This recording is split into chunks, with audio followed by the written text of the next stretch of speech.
The September 11 Victims Compensation Fund, set aside for the some 45,000 9/11 first responders and their survivors who are now suffering from respiratory illnesses and rare cancers, is rapidly running out of money. And those brave men and women who worked at the pit in the days and months that followed the terror attack are running out of time. But there is hope for more funds to be made available. A new bipartisan bill called the Never Forget the Heroes Act was recently introduced. It would, if passed, replenish the fund. The question, though, is, will it pass the House and the Senate?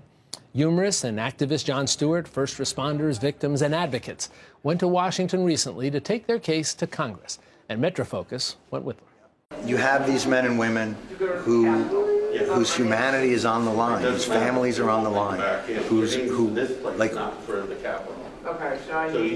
not going to be with us next time. They're not going to be here. My father actually passed away from lung cancer. Well, it started off as bladder cancer and turned into lung cancer in 2017. He was FDNY, first responder. It burned through him in 6 months. The EPA has said that there were 160 different toxins in the air. So besides the asbestos, there was pulverized glass. There was benzene. We didn't find one computer. We didn't find one telephone. So all the wiring, all the metals from that. We didn't find a piece of glass, and those buildings were sheeted in glass. I came here from California. Thank you for coming. I was a student at a high school in Lower Manhattan that went back less than a month after the attacks to a contaminated building located next to a barge that they were bringing debris to day after day and dumping it next to our school's air intake system. We're just now starting to see a spike in serious illness among our group, and that is happening just as the VCF is about to expire. I'm actually the third guy to come down here in this wheelchair. It's been passed down to me. The two previous guys have since died. And these are stoic individuals. These are not people that are prone to woe is me. Like, they're some of the most steadfast individuals that I've met. And they suffer in a way that they shouldn't be made to suffer. Joining us now to provide us with some insight and some personal perspectives are Robert Talarcio and Bridget Gormley, children of two of the firefighters who died of 9/11 related illnesses. And along with them, attorney Michael Barasch, who is representing many of the victims and their families and has been for a long time now. Welcome to all three of you. We appreciate Thank you for having us. And talking a little bit. I want to get to the two of you and your personal stories in a moment. But Michael, let me start with you. I suspect that most people are aware that there is a fund in existence, but I also suspect they probably don't know its history. Right. Give me a capsulization, if you will, of the fund's history and where we are now with it. In 2001, just a few days after 9/11, Congress passed the Victim Compensation Fund, offering compensation to those who died in the planes and in the buildings. They didn't want people suing and bankrupting the airlines. That fund was enormously successful, but it ended in 2003. And I think, again, that's one of the things where people probably did not realize you were talking about such a short window. That's right. That's right. But I think 95% of the people who lost loved ones took advantage of the funds. So they wouldn't have to go through litigation, and they got a fair award from the government.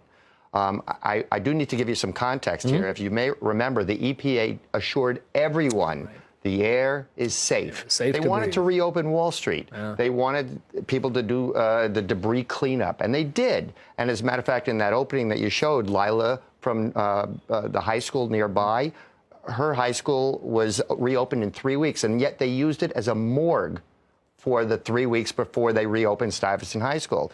My law firm now represents 25 kids from Stuyvesant High School and Pace University who have cancer. I mean, it's truly horrifying. But in any case, Congress then did the right thing. And in 2011, they passed the James Zedroga Health and Compensation Act. It was named after my client, Detective Zedroga. When he died of pulmonary fibrosis, they found in his lung tissue ground glass, asbestos, chromium, lead, benzene. These are all known carcinogens. And in 2013, Congress, following the edict of NIOSH, linked 68 cancers to the toxins. And in 2015, they reauthorized the Victim Compensation Fund, but it is set to expire at the end of 2020. The problem is so many people, like their fathers, have been getting cancer and dying that they are simply running out of money. I want to come back to you in a minute, and let's talk about why there's been such a significant uptick in the claimants and what we're finding in terms of the medical conditions. But let me talk to the two of you, and Bridget, you first. This is all about family members. It's all about friends. It's all about people who have suffered as a consequence of this. Tell me about your father? My father was, his name is Billy Gormley, and he was a first responder firefighter, FDNY. And his company was actually the first to arrive right after the towers had fell, so he went into the thick of it. He went down there on 9/11, so he stayed there until about Christmas time with the cleanup. I didn't see him very often. He came home, showered, slept, went back. Came home, showered, slept, went back. And I saw what he was covered in when he came home. I remember the smell of it, too, as a kid. But never any reservation about going back? No, he always went back. And in retrospect, if he was still here today, knowing what he would go through, he'd do it again. I think a lot of guys would. I don't think you would hear that. They wouldn't. And then tell me about his diagnosis. So he was diagnosed Christmas 2016 with bladder cancer. And then he went the course of treatment from January to April. And then in May, he got really sick. And then in June, he passed away. Yeah, so an astonishingly fast. It burned through him very quickly, in 6 months. Rob, how about you? Tell me about your dad. My father was a firefighter also. He was from Engine 266 in Rockaway Beach, and he responded to Ground Zero on 9/11 as well. And when he responded that day, he never thought it would be, it would affect him years down the line, 10, 20 years down the line. My father was diagnosed with brain cancer in the spring of 2015. And then he passed away in the fall of 2017, October 25th. And, he was 58 years old. So, he was a healthy guy, and you never thought that, something like this would happen. But then when you look back and you realize that, he was on the pile for so many weeks and months after 9/11, returning back there, that he didn't have the proper respirator or anything like that for asbestos and lead and all the other pulverized stuff that was in the air. And sadly, it took his life, so. Michael, let me come back to you now. We talk about the fund running out of money. And some folks might say, well, we're getting close to 20 years since that horrible day and the horrible consequences. And they might say, why are there more claimants showing up now? What's the answer to that? Well, the doctors are not surprised. We as lay people are surprised. But if you think about it, and I'm sure you were down there too covering the story, Jack, the smell, as Bridget said, it reeked down there. And notwithstanding what the EPA said about the air being safe, we knew it wasn't safe. But they wanted to reopen Wall Street, so my law firm reopened. They wanted to reopen the high schools and everything else to show everybody, oh, we're going away, we're going around all this, we're going to get through this, we're back to normal. Well, the doctors are seeing exactly what they expected now, which are not only cancers, but cancers on steroids. Really rare, aggressive cancers, and people who have multiple cancers. And that's why not a day goes by without one of my clients passing away. It's that serious. And as a result, the fund, which really has been operating very, very well, they just don't have enough money. And that's why they recently announced these cuts of 50% and 70%, which is so unfair. But I understand it. They've got to make these funds last. But that's why we were in Washington. It's why we're going back to Washington, because we've got to convince Congress to do the right thing and fulfill its moral obligation and pass and extend this fund. I want to get to the bill in a second. I want all of your thoughts on it. But let me come back to something you mentioned, and that is that the doctors understand this, at least now. I mean, what people were not realizing is, everything that had to have been in the air, everything that was incinerated in those buildings was in the air. They didn't find one phone or one computer. They only found 1/3 of the people. All that stuff, as Rob said, was pulverized. So people were breathing this toxic dust that had the pH level of Drano. And that's why we're seeing skin cancer elevated 33% compared to pre-9/11. We're seeing rampant breast cancer among women and prostate cancer among men. And as I mentioned, 68 cancers altogether, plus many respiratory problems. Was there resistance, at least initially, to including all of these? You're talking about 68 cancers. Some of it probably have never been seen in this vicinity. That's right. In recent memory. Was there resistance initially to saying to people, okay, we're going to recognize that that's a consequence of this, and we were going to bring you into our fold, if you will? Well, at the beginning, no cancers were linked. At the beginning, they just said it's just going to be respiratory problems, reactive airways disease, asthma, sleep apnea. But then the fire department medical office began to see this big uptick between 19% and 32% in all these cancers. And that was the evidence that NIOSH needed.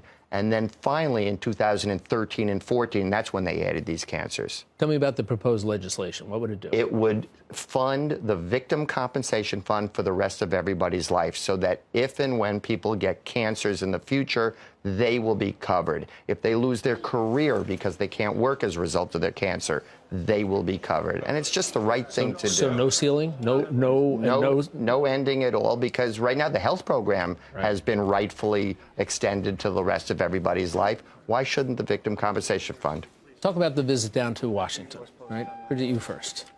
What were you all hoping to accomplish, and what did you experience down there? I think one of the biggest issues for people that are outside of the tri-state area is that they think it's a New York problem. Yeah. So we're going into all these Midwestern Congress and Representatives' office, and you have to convince them that you have to tell them that they have X amount of people in their district that are in the program. Are they surprised sometimes? Sometimes they are. I would say so, right? I mean, I think I saw a statistic. I might be wrong, but that there is some victim in every congressional district except one in the United States. We don't know which one it is, but still, that's impressive, though. I mean, not impressive. It's let it speak for itself. Yeah. So it's a national issue. I think you have to convince them of that. And these people also, these politicians, they are the biggest flag wavers sometimes. Never forget posting and tweeting. Yeah, especially on 9/11. On 9/11, posting and tweeting, and then when you go in there looking for help, they conveniently forget.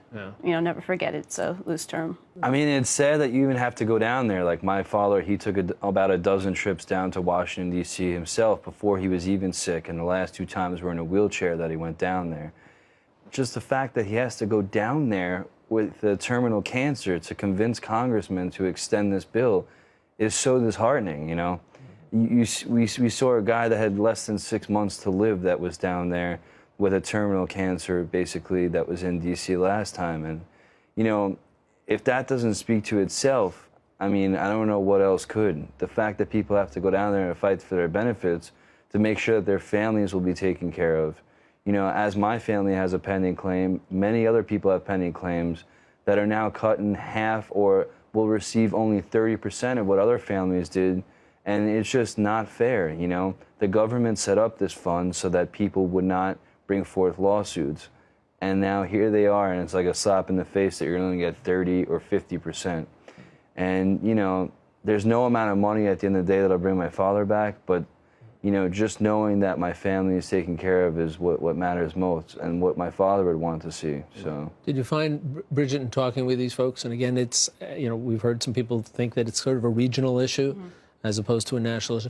Did you find that you were able to change minds? Yeah, but it took more shaming than I thought was necessary. Really? Yeah, a little bit of, you got to back them into a corner. And, you know, if I can add one thing here, this is not a Democrat or Republican issue. Oh, no. This was incredibly Democratic toxic dust. Didn't care if you were white, black, Jewish, Catholic, Republican, Muslim. Democrat. Everybody was exposed to the same toxins. Our government lied to us at first. Then they did the right thing. They made us a pledge. Now we are asking, just fulfill that pledge and take care of these families. What do you think the prospects are? I think they're good. I don't know how any politician can look in the mirror after meeting kids like this, or young adults, sorry, and tell our first responders, hey, we made you a promise, and now we're breaking that promise. I think they're going to do the right thing like they did in 2011 and again in 2015. When do you think that these bills might get to the floor, might come up for actual votes? I think they're going to come up for vote right after this September 11th, probably in early October,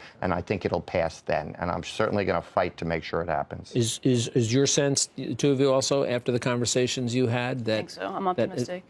Currently, there's over 150 co-sponsors in the House, and then there's about 20-something co-sponsors within the Senate. And where it really is going to matter is the Senate. It would be nice to see at least 60 co-sponsors within the Senate. And the fact that it's not up there yet is why we have to go back. You know, one advantage we have is we have so many clients, so many responders who now live in North Carolina, South Carolina, Georgia, Florida, where they have all Republican senators. And basically, as Jon Stewart said, we need 11 more Republican senators to make this happen. And I'm going to use my clients who live in those states to be calling their legislators and say, hey, I'm a constituent. I need your help. This is not a New York issue. Let me talk a little bit about, before we wrap up, about what you all are doing. And I know, Bridget, you've been working on a documentary. Yes. Well, in short, it's like an elegy to my father, I felt, because the thing is with 9/11, especially for people like us, when our fathers came home, you know, we were the lucky ones. You have this issue of survivors turning into victims 2 decades later. So I didn't realize the extent of how bad it was until my father passed away, and then people started.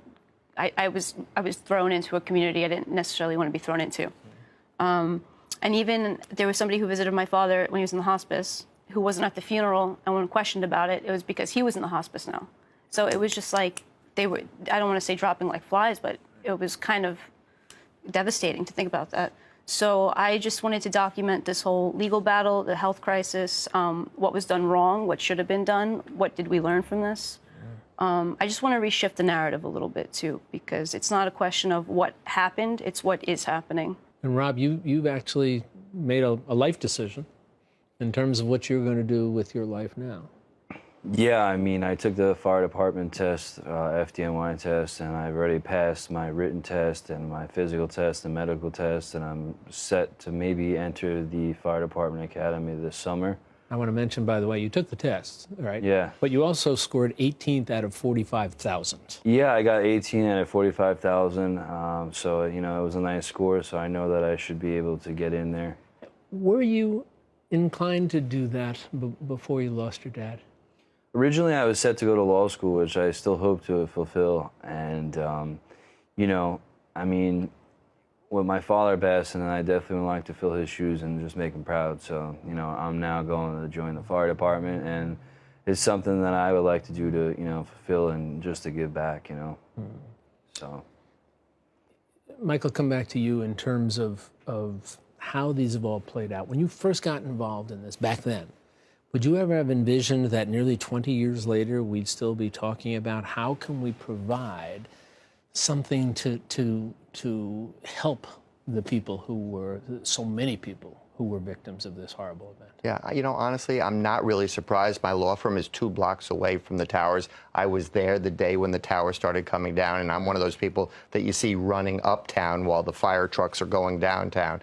And I'm covered in dust also. And so I'm not surprised because I know how deadly these toxins are. I've read Jimmy Zadroga's autopsy. I see the diagnoses every single day in my law firm. We say this often, but not often enough. It's that your dads are the ones who run directly into the danger to make sure that the rest of us are safe. And I'm sure both of them would be extraordinarily proud of what the two of you are doing. In their minds. And Michael, you've done great work. There's so many people here. Hopefully, this is going to work, and perhaps we can get you all back in again. We'll let you know down the road. Absolutely. And we can have a conversation about where we go now to protect people. Thank you. But thank you all for everything that you're doing. It was a pleasure to meet you all. You all take care now. Likewise. Likewise. And for you all to learn more about how you can help the 9/11 first responders, you can visit us at MetroFocus.org.